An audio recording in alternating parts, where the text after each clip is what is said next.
Hey, it's Austin. I want you to imagine walking peacefully with your dog, the world feeling safe and ordinary, when in a single horrifying instant, that quiet routine turns fatal. From an elderly and her terrier dragged by an alligator, to a nurse and a husky falling prey to a polar bear. But first, let's talk about a couple's argument where a dog listened and an apex predator ravaged. It was August 14th, 2016, on a late summer afternoon in Banff National Park, Alberta, Canada, when a disagreement about a phone call became the last conversation Elise Cho ever had with anyone. Elise was 31 years old and had worked 3 consecutive seasons as an interpretive staff member, leading guided hikes and delivering wildlife awareness presentations to tourists along the Bow Valley corridor. She knew the park the way most people know their neighborhood, not just its landmarks, but its rhythms. She knew which trails flooded early, which meadows the elk favored at dusk, and exactly which sections of Riverside brush the Park Service flagged every August for bear activity. I also think it's worth noting that she had completed bear safety certification twice. She carried spray. Her partner, Nolan Edelman, was 34. A logistics technology consultant from Calgary who visited the park occasionally but had no particular wilderness background. The two had been together for 2 years and had recently been arguing about whether to relocate to Vancouver for a job opportunity he wanted, and she didn't. That afternoon, they had driven out together with their mixed-breed dog, Rook, for what was supposed to be a few hours on the Bow River Trail. By the time they reached the mid-trail section near the Willow Flats, the argument had shifted to something older and harder, a cheating incident Elise had been sitting on, and confirmation, mid-trail, that the phone call Nolan was insisting on taking was from the same person. She kept walking. He stayed back with his phone. The Bow Valley's late summer trail system runs through some of the densest grizzly habitat in the Canadian Rockies, where willow thickets along riverbanks grow thick enough to conceal a 400-pound animal at a distance of 10 feet. Grizzly bears in the Banff corridor during August are in hyperphagia, consuming up to 20,000 calories daily in preparation for denning, which makes them both unpredictable in movement and unusually reactive to disturbance near food sources. Elise had seen the sign. A solo hiker who had passed that section roughly 30 minutes earlier, heading in the opposite direction, later told investigators she had mentioned to 2 people at the trailhead that the willows along the river bend smelled strongly. A wet, musky odor she described as like a damp animal pen. Rook had been pulling on his leash since the couple entered the flat section, which is a behavior Elise was trained to recognize as a stress indicator in dogs near large predators. The trail at that stretch narrows against a gravel bank. The river on one side, the willow wall on the other, with almost no lateral room. The grizzly emerged from the willow edge at a distance investigators estimated at approximately 15 to 25 feet after already being partially concealed in dense feeding or bedding cover within the willows, and it moved without a charge vocalization. No popping jaw, no grunt, just a sudden displacement of brush and then an immediate explosive forward rush consistent with a bluff charge collapsing into contact distance. Rook's barking exploded in intensity, and Elise, based on the gravel displacement and drag pattern documented afterward, attempted to move backward and to the right, likely reaching for her spray canister. The loose gravel on the bank edge gave way. She went down on her left side. The bear made initial contact in a rapid lunge that included a brief swiping motion before full body weight engagement on her upper back and left shoulder within seconds of her falling. The solo hiker downstream, positioned approximately 100 yards, reported hearing the dogs barking, then a sound she described as a heavy collision, then nothing from Elise. Nolan, still on the trail behind, glimpsed movement through partial brush obstruction. He screamed her name. He could not close the gap in time. The grizzly dragged Elise approximately 40 feet into the willow brush, the drag furrow. Documented by rangers showed disrupted gravel transitioning to crushed vegetation. Rook was found near the bank, uninjured, barking at the brush line. In attacks like this, you almost expect the dog to be caught up in the violence too, which somehow makes Rook standing there alive and still barking feel even more haunting for me. Rangers arrived, but established a containment perimeter and delayed direct brush entry due to confirmed active grizzly presence in dense cover. Helicopter support confirmed fatal injuries later that evening. The coroner's report noted severe blunt force and compressive trauma to the cervical spine and thoracic region, with extensive soft tissue damage to the left shoulder, neck, and cranial area consistent with large predator attack. Cause of death was listed as traumatic cervical injury. The bear was tracked, relocation was attempted, and it was later euthanized after repeated trail proximity confirmed habituated behavior patterns. Nolan drove home that night knowing that the last thing between them was a confrontation about his infidelity. She walked ahead alone, into a section she knew was dangerous because he stayed back to take that call. Whether or not the outcome would have been different if he had kept walking beside her is impossible to know, but he will never stop asking. In a national park, on a bear trail, the risk, however slim, is always there. But this next attack, it happened inside a gated community. It was March 14th, 2017, in Fort Pierce, Florida. By that evening, the retention pond at Palmetto Grove Estates had already decided what it was going to take. It was just waiting for the right moment, the right woman, the right small dog.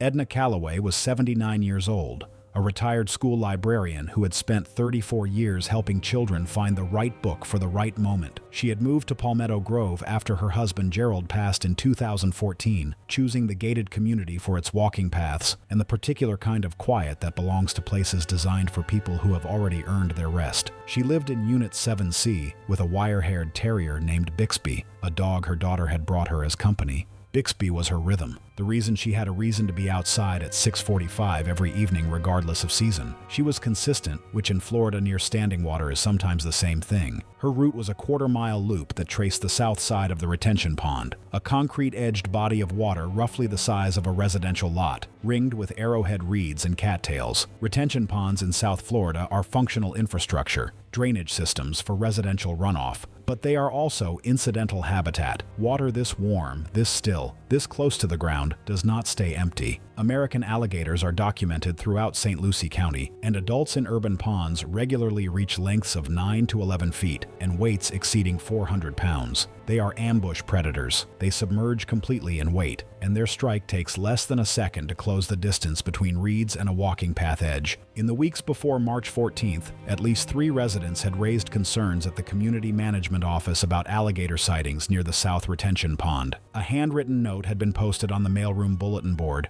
asking residents to keep pets away from the water's edge, but no formal wildlife trapper had been called, and no barriers or additional signage had been placed along the path. On the evening of March 14th, CCTV footage from a camera mounted on the community's south maintenance shed shows Edna walking her usual loop, though the view is partially obscured by reeds and low light, with the motion only intermittently clear between vegetation movement and camera noise. The footage shows Bixby pulling insistently toward the reeds at the pond's edge near the concrete slope, where the path dips closest to the waterline. Edna shortens the leash and follows. At 6:49 p.m., the alligator moves. The sequence is not a clean visual burst, but a sudden disturbance at the water's edge, followed by a rapid, low emergence of the head and upper body as it closes the final distance from submerged position. Its jaws close on Bixby. The frame judders with motion, and the vegetation at the edge partially obstructs the camera's line of sight, but the sequence is only partially readable. Edna does not let go of the leash immediately. There is a brief edge struggle at the concrete lip,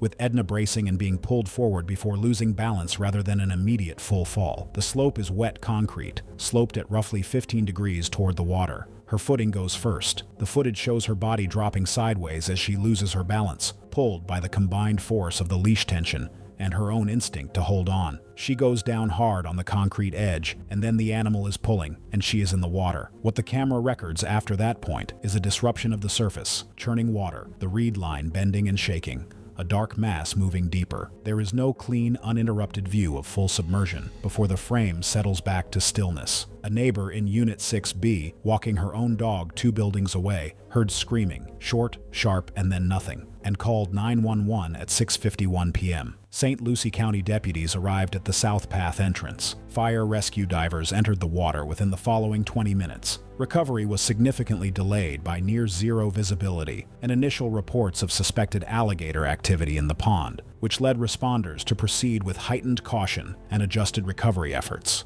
The alligator, a male measuring 10 feet 4 inches, was located and removed by a licensed nuisance trapper the following morning. Out of respect for the family, the footage only appeared in statements and never released. Edna's remains were recovered during the removal. Bixby was found alive near the residential units by a groundskeeper the next morning. There was a brief safety review. Some signs were added. No barriers were installed. And footage from the incident was kept by authorities for further inspection. I'll be honest, cases like Edna's hit me differently. There is something about an elderly person alone at dusk, doing the most ordinary thing imaginable with a small dog, that makes this particular kind of death feel deeply unfair. The community knew the animal was there. They posted a note. That's not a response. That's a formality. She deserved better than a bulletin board. Now the next victim might be a lot younger, a lot more capable. But for predators, age doesn't matter. It was September 8, 2015, in the Bucegi Natural Park corridor of the Carpathian Mountains, Romania. And by the time rangers reached the trail that afternoon, the only thing moving near the body was the bear. Anca Ionescu was 28 years old and worked as a field assistant for a regional forestry survey. She was not a researcher by title, but she operated like one, methodical, documentation-oriented, and deeply familiar with the trail systems between the Bucegi Plateau and the lower woodland buffer zones. Colleagues described her as the kind of person who sent GPS coordinates before she left the trailhead and still arrived before the scheduled check-in window. She had hiked these routes dozens of times, often alone, and had a rescue shepherd mix named Luca that she brought on most solo outings. In the 2 weeks before September 8, rangers had issued repeated seasonal advisories about elevated bear activity near waste collection points along the lower trail network. One specific male, identifiable by a healed but visibly asymmetrical jaw injury that altered his gait and likely limited his natural foraging, had been documented on trail cameras near 3 separate bin clusters within a 6-mile radius. Carpathian brown bears in this region are not small animals. Adult males can exceed 500 pounds and stand well over 6 feet tall when upright. They are not naturally aggressive, but they are not wilderness bears either. Decades of proximity to human waste, tourist scraps, and poorly managed village bin clusters along park boundaries have produced a subset of individuals that no longer respond to humans as a threat signal. They approach. Luca was off-leash when it happened. A shepherd positioned on a slope roughly 300 feet above the trail later told authorities that the dog had stopped moving and oriented uphill, ears forward, body low, approximately yards before anything was visible. The bear came over a ridge cut, at a downhill angle, moving fast, in a short burst acceleration from the tree line, the kind of acceleration that doesn't read as a charge until it already is one. It covered the distance between the tree line and the trail in seconds. The shepherd said the dog went for it first and attempted interception, barked, and was swatted mid-approach in a single lateral motion, and went down. He described the sound as a single impact, like something heavy dropped onto hard ground. I don't exactly know what happened afterwards, but the following 90 seconds cannot be fully reconstructed from the shepherd's account alone and are inferred only in part. The terrain cover, a dense band of spruce and undergrowth between his elevation and the trail, broke his line of sight almost immediately. He heard sounds he described as short and percussive. He did not hear screaming. He could not see Anca or the bear after the first few seconds of the encounter. He stood where he was for what he estimated was 2 to 3 minutes before he began moving and used his mobile phone to call emergency services. When the rangers arrived over 40 minutes later, the bear was still within 80 feet of the body, circling intermittently in and out of the tree line, rather than holding a fixed position, and retreated only after rangers discharged warning shots. Luca was found approximately 30 feet from Anca, alive but with a fractured foreleg and lacerations across the shoulder. Anca had not survived the initial contact. The coroner's summary noted extensive blunt and compressive trauma to the upper torso and skull consistent with large carnivore attack. There were claw lacerations across the left shoulder and upper back, and cervical spine trauma with associated fractures along the upper vertebrae. Cause of death was recorded as blunt force trauma to the head and neck. She had not been fed upon. The bear was located and euthanized 4 days later. Examination confirmed the jaw injury and advanced food conditioning markers consistent with long-term habituation to human refuse, supported by repeated bin site camera trap imagery and a recovered forestry GPS track, placing the animal at multiple human waste sites in the preceding weeks. Here is my opinion. Habituation is a management failure before it is ever a wildlife problem. The moment an animal stops treating humans as a risk, the clock starts, and it runs in one direction. That bear had been photographed near bin clusters for at least 2 seasons. Advisories were issued. The bear was not removed. Anca made a bad call, but the infrastructure that produced that bear made the outcome almost inevitable for someone. It just happened to be her. The next predator wasn't conditioned by food scraps or open bins. It was pushed, squeezed out of its range, and forced into the edges of a city. That's where it found the owner and his dog. It was October 7th, 2018, in the service road behind the Majamgram Industrial Corridor on the northern fringe of Kolkata. Had already gone mostly dark by the time Rafiq Mondal clipped the leash onto Tommy's collar and stepped out of his ground floor flat for what everyone who knew him would later describe as the walk he had taken 100 times before. Rafiq was 42, a night shift supervisor at a mid-sized packaging warehouse 3 miles from his home. He had worked the same facility for 11 years and had built a reputation among the floor staff for being methodical and unbothered by discomfort. He slept from roughly 6 a.m. to 2 p.m., ate a late lunch his wife left covered on the stove, and walked Tommy between 9 and 10 p.m. before heading into his shift. He had picked the dog up from the road 2 years earlier, a thin, skittish animal that had since become unremarkable in size and temperament. The walk was not recreational, it was logistical, a fixed interval in a schedule built around factory hours and family obligations. Forest Department records for the region documented at least 4 confirmed leopard sightings within approximately a 1.24-mile radius of Rafiq's neighborhood in the 6 weeks preceding October 7. Whether Rafiq received that advisory is unclear. What is clear to me is that he continued the walk the following evening and the evening after that. Adult Indian leopards average between 120 and 160 pounds, carry a bite force capable of crushing bone, and are among the most adaptable large predators on the continent. Unlike tigers, they actively seek proximity to human settlement because human settlement attracts dogs, pigs, and livestock. They move along drainage infrastructure the same way water does, quietly, efficiently, and without announcing themselves. On October 7, Tommy began pulling against the leash, approximately 260 feet from the culvert opening. The CCTV footage from a mobile accessories shop, low resolution, fixed angle, timestamp running, shows the dog lowering its body and pressing backward while Rafiq maintained forward momentum. Moments later, the dog reacts first to movement in the drainage shadow, pulling hard and barking as a leopard becomes active near the culvert edge. At the around 9:47 p.m. mark on the recording, a shape emerges from the culvert shadow at ground level, moving fast and low, covering the distance between the drainage wall and the parked delivery vehicles in a way that does not register as a threat until it has already closed. Rafiq turned toward the dog's reaction. The leopard initially commits toward Tommy, who breaks partially free of tension and surges backward on the leash. The leopard came from behind the rear axle of a parked truck, not from the direction Rafiq was facing. The first contact, a strike to the upper back and left shoulder, knocked him forward off his feet. The CCTV angle captures the fall, but not the animal clearly. The truck blocks the frame. What the camera does capture is Tommy breaking free of the leash and running. The dog does not return. A truck driver parked roughly 100 feet up the road heard shouting, then sounds he would later describe as dragging and a low, repetitive noise he could not identify. He recorded 41 seconds of audio on his phone, but did not exit his cab. The leopard held Rafiq by the back of the neck and upper shoulder and attempted a short drag of roughly 13 feet in a chaotic burst with bite and release pressure before something caused it to release and withdraw into the culvert. Rafiq was found face down, partially against the base of the wall. He was alive when police arrived 3 minutes after a call was placed by a shopkeeper who had heard the horn and come to his door. Rafiq was transported to a hospital in Barasat.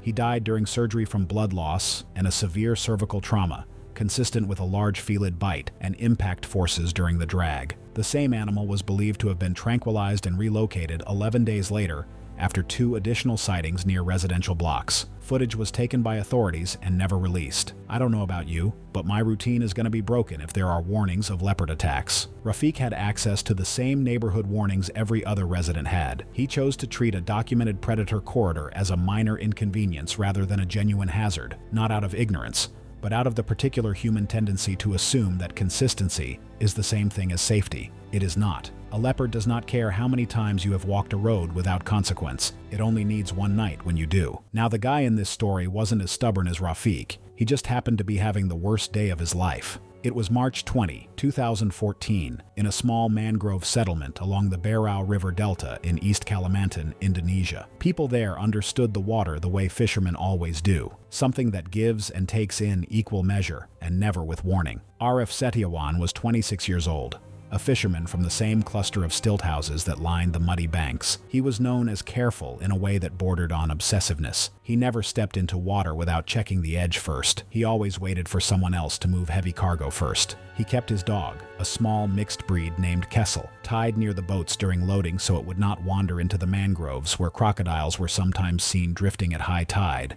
It wasn't fear exactly, it was discipline. And in that environment, discipline kept people alive. That morning, Arif's wife had gone into premature labor complications and was already being transported by boat toward a clinic closer to Tarakan. He was preparing to follow once the fishing skiff was ready, loading supplies and fuel with another crewman, Jaya. Everything was rushed, but still familiar. Nets, crates, an outboard motor already running at idle. I think if I was in his position, my routines can collapse into urgency as well when something personal is at stake. All of the locals, including Arif, are aware that the eastern mangrove system there was home to large saltwater crocodiles, some exceeding 5 meters in length. They did not patrol openly. They waded in still water, often motionless except for the faintest ripple around the eyes and nostrils, relying on timing more than speed. Their strikes were not chases. They were sudden upward explosions from beneath the surface, designed to seize and drag prey into deep water where resistance collapsed within seconds. The boat was tied alongside a narrow wooden loading platform when it happened. The tide had lifted the water almost flush with the planks, blurring the boundary between river and land. Arif stepped down first, guiding a crate toward the stern while Jaya steadied the bowline. Kessel stood a few feet back on the dock. The crocodile did not surface fully before striking.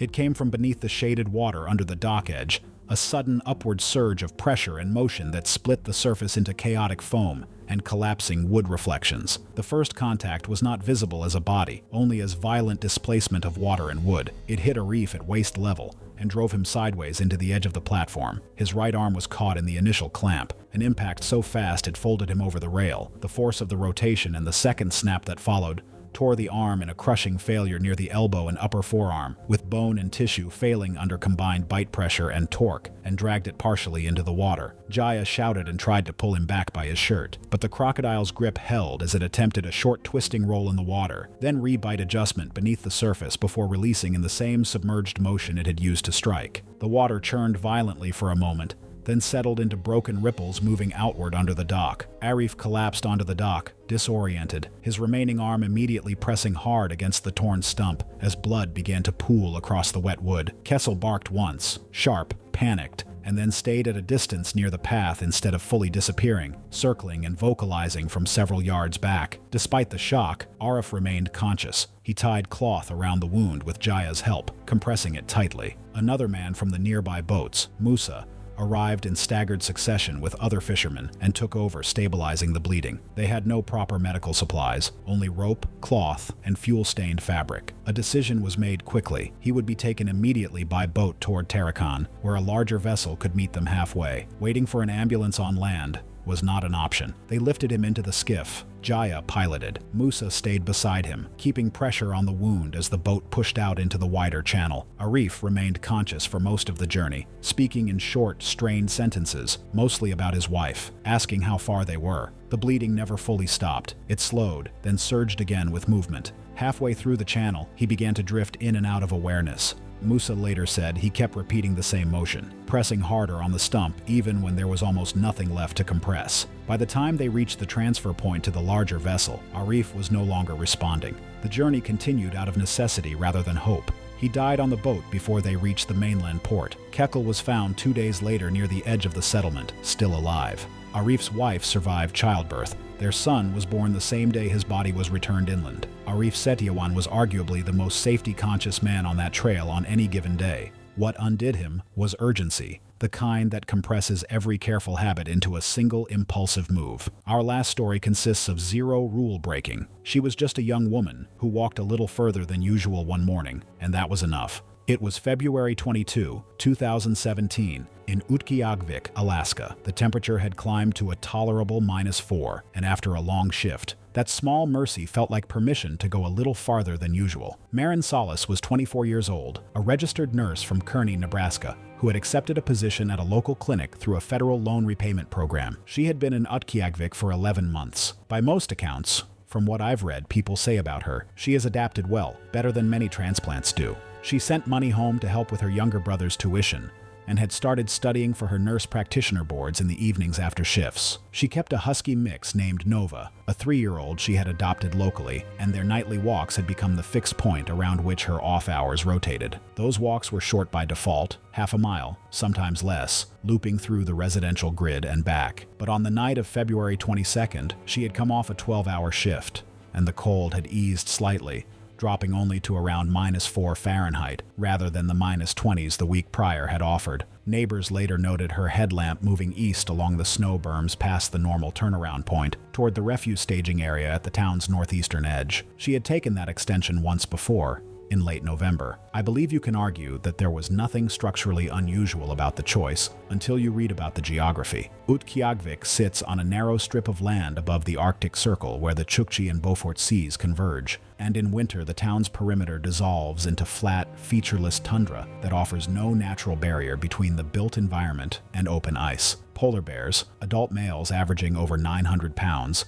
and capable of covering ground at 25 miles per hour in a burst, are not rare visitors to the town's edges, particularly younger, nutritionally stressed individuals displaced from productive hunting areas by shifting ice coverage. They are not ambush predators in the conventional sense. They are persistent, methodical, and almost entirely unafraid of humans. The wildlife authorities had issued an advisory 3 days earlier. Whether Maren saw the posted notice is not confirmed. What is confirmed is that by 4:43 a.m. on February 22, her headlamp was moving along the berm line, less than 300 feet from the primary refuse staging area, well within the zone the advisory had specifically flagged. A motion-activated porch camera on a residence approximately 180 feet southwest captured the relevant window of footage. The timestamp shows her headlamp moving steadily east for 40 seconds. Nova, visible as a pale shape at the edge of the lamp's throw, begins pulling laterally and planting her feet. The dog's behavior shifts abruptly. No gradual escalation, just an immediate, full-body resistance that halts forward movement. The audio track picks up continuous, high-register barking from Nova,